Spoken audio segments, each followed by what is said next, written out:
passo a mais aqui em calorimetria, continuando a aula passada, na verdade. Nós vimos na aula passada que uma substância pura, se tu vai acompanhar a temperatura dela à medida que tu joga calor, tu vai perceber que em 2 momentos a temperatura para de sofrer mudança. É justamente quando o estado físico está se modificando. Show de bola. Só para substâncias puras. As misturas, tu vai ver que rola, né, uma mudançazinha menor de temperatura, mas rola. E a química até te ensinou que tem 2 misturas especiais, onde um dos patamares ocorre e o outro não, né? A mistura eutética e azeotrópica, não é isso? A eutética, essa se mantém constante e essa varia, e a azeotrópica, essa se mantém constante e essa varia, é isso? Show de bola. Eu só sei que a galera do lado ali revisou, eu tinha esquecido qual que era a azeotrópica e a eutética. Se o cara não estuda, não revisa, esquece mesmo, tendo aprendido 1000 vezes. O que acontece hoje, galera, é que nós temos que entender melhor o que está ocorrendo justamente nesses patamares. Porque quando a temperatura muda, é que macete.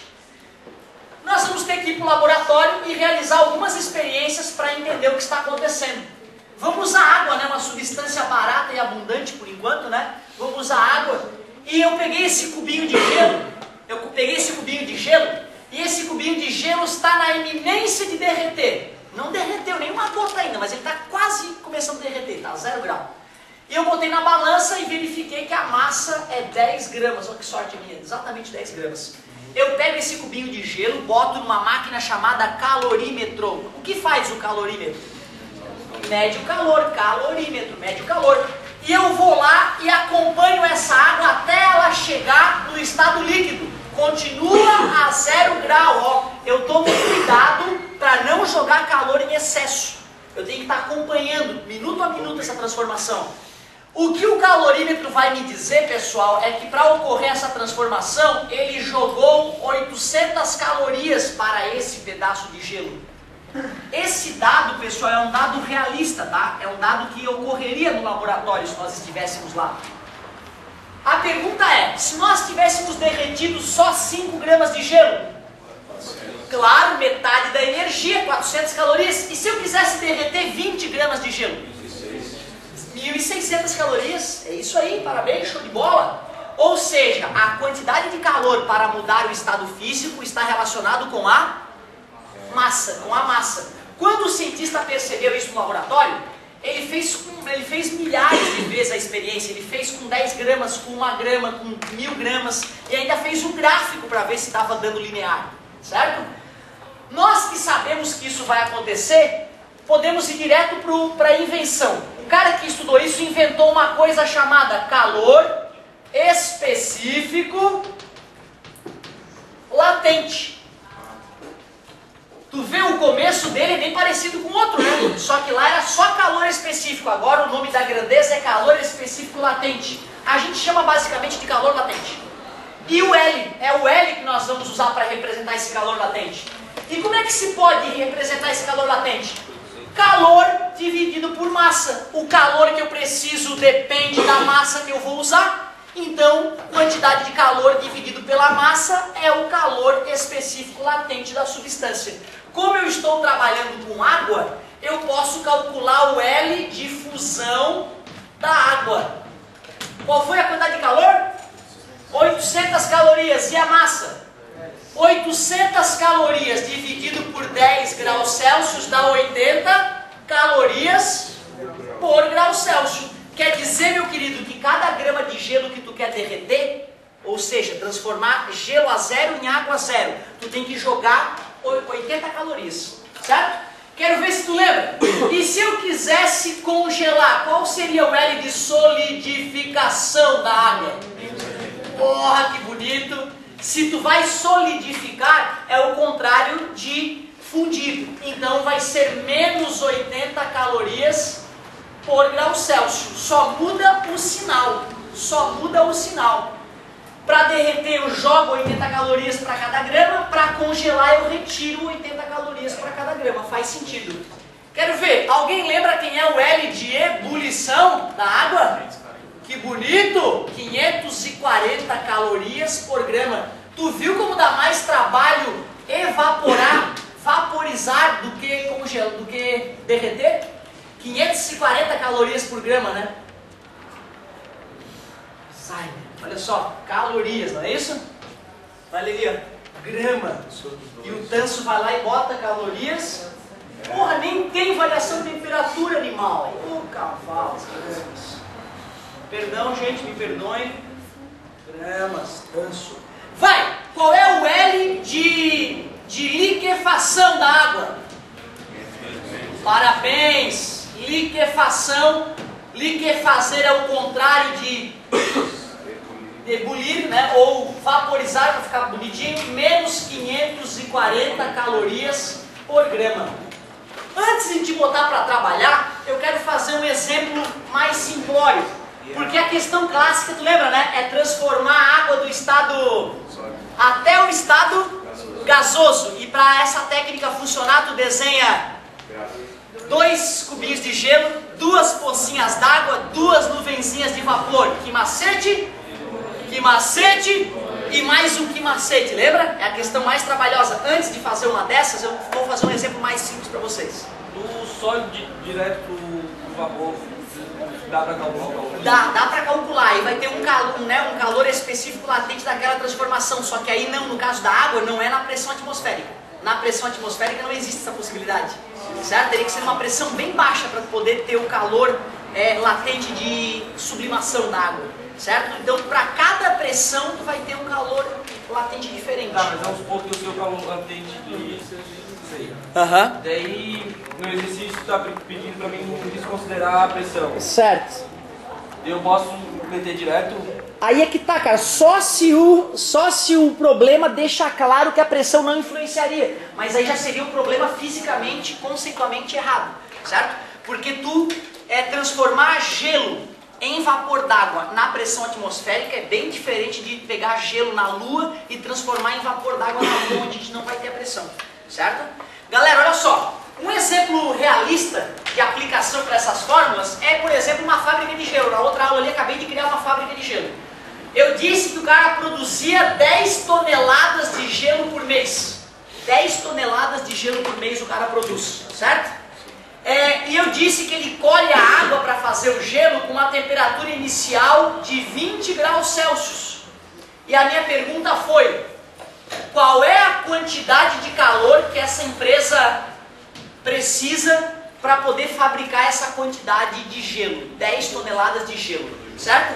Na verdade é por mês, né? No enunciado eu coloquei que era por mês, mas se a gente quer calcular qual vai ser o consumo de energia naquele mês, nós temos que fazer o cálculo por mês todo. Não é só jogar no que moleza de cara, né, galera? Por que não dá para jogar no que moleza?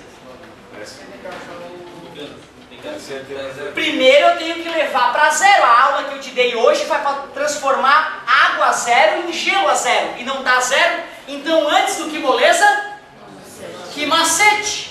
Vai ter que fazer o que macete para fazer essa água chegar a zero antes de congelar. Quantidade de calor. 10 toneladas são quantos quilos?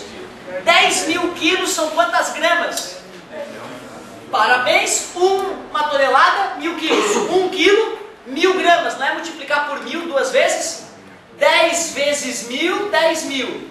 Vezes 1000, 10 milhões de gramas. Tu não pode te apavorar com os zeros. É um, cara, ó, tá usando um. Beleza. Cezinho. Ainda é água. Concordas? Ainda é água, não é gelo. E a gente viu na outra aula que o Czinho da água é 1. E até hoje discutimos isso de novo. Qual é a variação de temperatura, pessoal? Quase. Bonito, garoto. A variação de temperatura é final menos inicial. Eu não quero fabricar gelo. Vai congelar a zero. E a inicial, 20. Menos 20. Quanto é que é menos 20 vezes 10?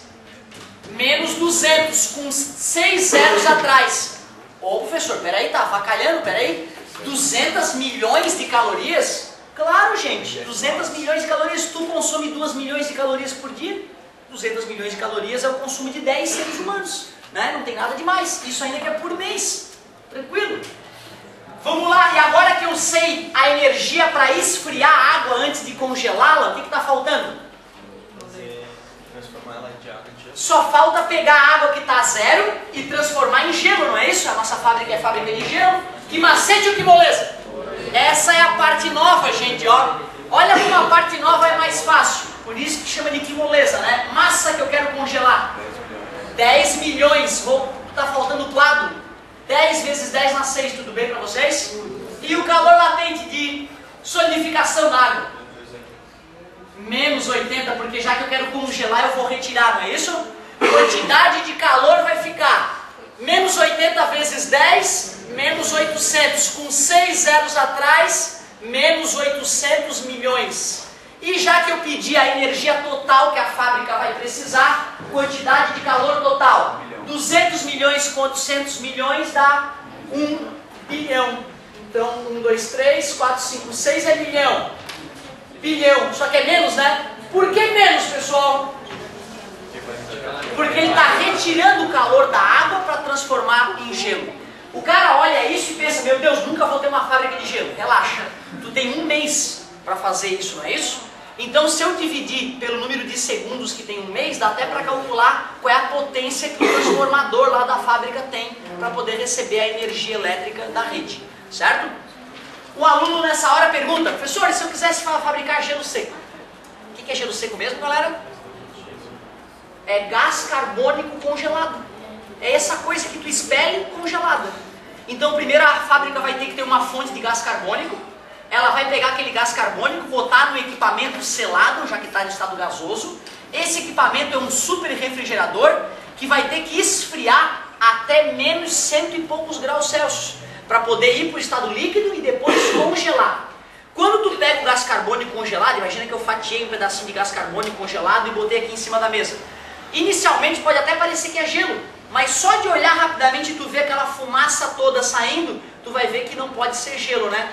E por que está saindo toda aquela fumaça? Porque na pressão ambiente, o gás carbônico congelado sublima, vai direto do estado sólido para o estado gasoso. É aquela fumacinha da boate. Ou seja, não é uma fumaça boa de se respirar, né, cara? Porque é gás carbônico, é o que o teu corpo está expelindo, né? Não estou dizendo que tu não deve ir para balada, mas se tu ficar com a cara naquela máquina, tragando aquilo, não é legal. Não é legal. Então o ideal, né, é procurar um lugar onde não esteja a máquina expelindo aquela fumacinha na tua cara. Eu até dei uma outra ideia para a fábrica do cara. O cara criou a fábrica de gás carbônico, né? Se a fábrica percebe que geradores são eficientes para fazer o funcionamento do freezer, né? Não quer pagar a Celesc, pode comprar um gerador e alimentar o gerador com diesel, né? Certo? Via de regra não vale a pena, mas algumas empresas precisam disso. Já viu o laboratório de Santa Luzia aqui do lado? Ali atrás, quem já passou ali por trás, vê duas caixas grandonas ali atrás, né? São os 2 geradores deles. Por que tem gerador no Santa Luzia? Porque se falta luz, tu imagina toda a máquina que está processando o exame de sangue da galera, tu tem que ligar para o cliente e falar, amigo, vou ter que colher o teu sangue de novo, perdi as tuas amostras. Imagina a merda que não dá, né? Então quando falta luz, os geradores automaticamente ligam e continuam a energia no prédio deles. Pena que não é no nosso também, né? Se não faltava energia, a nossa aula continuava também, certo? E aí, galera, nesse caso, tem uma fábrica de gelo seco, não é isso? E o gerador, que é a diesel, ele espelha o que pelo cano de descarga? Também gás carbônico, não é isso? Se tu pegar aqueles gás carbônico, filtrar, tirar o enxofre e tudo mais, tu pode usar o teu próprio, aquilo que tu ia jogar fora do teu gerador para poder alimentar a tua própria fábrica, né? Já ia economizar no fornecedor de gás carbônico, né? É assim que o conhecimento torna as empresas melhores e faz uma empresa sobrepujar a outra. É por isso que quem não conhece perde a sua empresa em 4 anos. A maioria das empresas no Brasil fecha em 4 anos, olha que tristeza. Já ouviram falar, por exemplo, em fazendas autossuficientes? O cara tem a fazenda, o cara pega um cocô do cavalo e dos bichos tudo, bota numa estufa, aquilo vai se decompor, liberar metano. E metano é um dos gases que se usa no GLP, né? No gás de efeito de petróleo, não é isso? Então tu vê, cara, o cara pega aquele cocô de vaca e de boi e bota tudo para decompor e depois usa o gás para alimentar o gerador que joga a energia para a fazenda dele toda. Certo? Pô, que bacana, né? Quando um cara numa fazenda tem essa ideia e faz isso e o outro não fez, o cara que não fez, que está atrasado ou desinformado, vai ter uma carne, no final das contas, mais cara do que o sujeito que está fabricando a sua própria energia elétrica, né? É assim que um fale-se no mercado e o outro toma o lugar dele, certo? Com conhecimento, é por isso que estás aqui, certo? Tua tarefa, posso passar a tua tarefinha rápida? Como transformar, qual é a quantidade de energia para transformar 200 gramas de água a menos 20 graus Celsius, menos 10 graus Celsius, em vapor d'água a 200. Vou dar todos os dados aqui para vocês, ó. Tarefa extra. Eu quero saber a quantidade de energia, é isso mesmo. Uma massa de 200 gramas de água, temperatura inicial, menos 10 graus Celsius. Quero que tu esquente ela até 200 graus Celsius. Eu te dou o Czinho da água no estado sólido, Czinho da água no estado líquido, gasoso e, além disso, L de fusão e L de ebulição. Czinho no estado sólido da água, 0,5 calorias por grama grau Celsius. No estado líquido, 1 caloria por grama grau Celsius. Estado gasoso, 0,45 calorias por grama grau Celsius. E hoje nós já falamos o L de fusão e o L de ebulição. A dica eu dei para vocês, né? Faz 2 cubinhos de gelo, 2 pocinhas d'água, 2 nuvenzinhas de vapor. Bota as temperaturas e sai fazendo. Que macete, que moleza. Que macete, que moleza. Depois soma tudo. Façam, hein? Uma tarefinha bem importante para fixar essa parte da matéria. Bom final de semana, já que a gente não se vê amanhã. Comportem-se e até a próxima. Só somar. Só somar. Parabéns.